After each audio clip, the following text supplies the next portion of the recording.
Hey friends, if you encounter this issue of no cursor movement or mouse cursor moves erratically or slowly on your Windows computer, then please watch this video.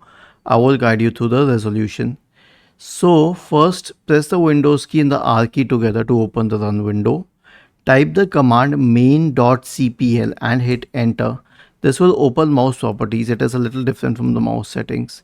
So go to the pointers tab and click on use default. I'll tell you, it doesn't only change the type of cursor, but it also changes the speed of the pointer, which should ideally be a normal one. But if it doesn't help, then you can increase the speed a little or a lot. And then click on apply, then click on OK, and then it should be faster. Or you can also try to update the mouse drivers. Search for device manager in the Windows search bar, open device manager, expand the list for mice and other pointing devices. Right click on the first one, update driver and search automatically for drivers. Right click on the second one, search automatically for the drivers. And lastly, change the battery of the mouse. Was this helpful?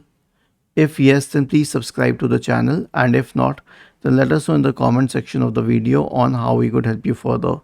Thank you for watching this video and have a nice day.